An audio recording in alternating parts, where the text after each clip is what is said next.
Peace be unto you. Another section of having this discussion about freedom of speech and the limits of freedom of speech, because we discussed already that freedom of speech is not absolute. You can see our other videos, which is known. You can't say everything. But it creates, when you start having ugly words being thrown at people on a continuous basis, it actually creates an environment of hate. So it's a slow-acting poison that permeates into society, and it makes it unbearable for the people who are at the end of the brunt of this brutality. So what we have to say is that stop creating this environment of hate, because what you create is an environment of non-peace. It's an environment of insecurity. And you don't want that for your subjects. Why would a society that wants to prosper should take care of its weakest link? Because that's how you measure the strength of the chain, as the chain is to the whole chain. If it's a weak link, meaning that's as strong as the chain can be. So you have to make sure that all of the links are extremely strong. Here's a definition of hate speech by Jeremy Waldron.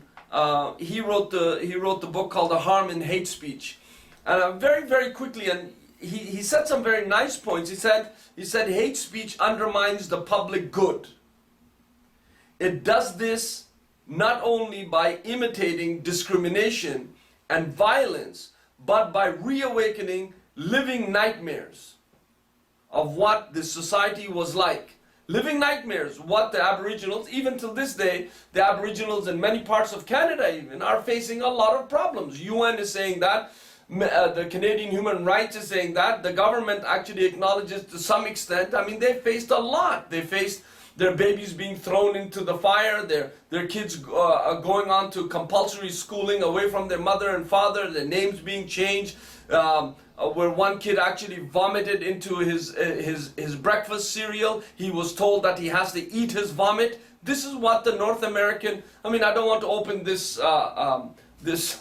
this tragic path that we have lived for our Aboriginal brothers and sisters, but at the same time it's a very tragic history that they have gone through.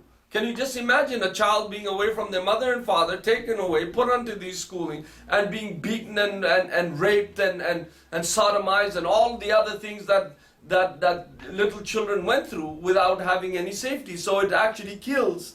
It reawakens these kind of nightmares into society. What the African American, what the African Canadians went through, still stealth racism is alive. So when you keep using these words thinking that, oh, it doesn't bother us, freedom of speech, you should actually understand that it's not good for society itself. And look at what else he says. He said it creates something like an environmental threat to social peace, a sort of slow-acting poison, accumulating here and there, word by word. You see, it's word by word. All those people, should we have to be afraid of them? Or are they all violent? Or what are they doing? What should we call them, right?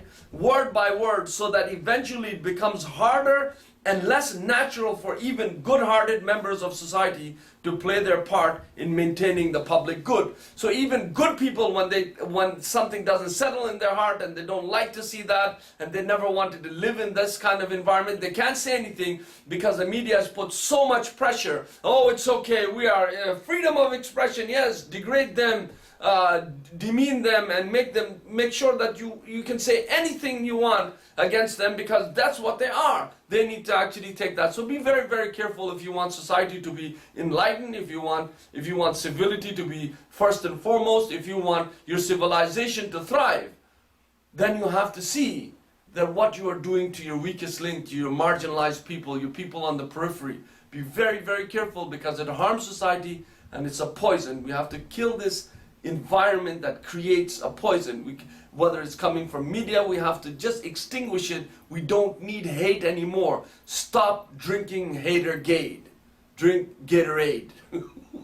Okay, folks, I hope this is a point of discussion. I hope you're well. Take care of yourself. Peace be unto you.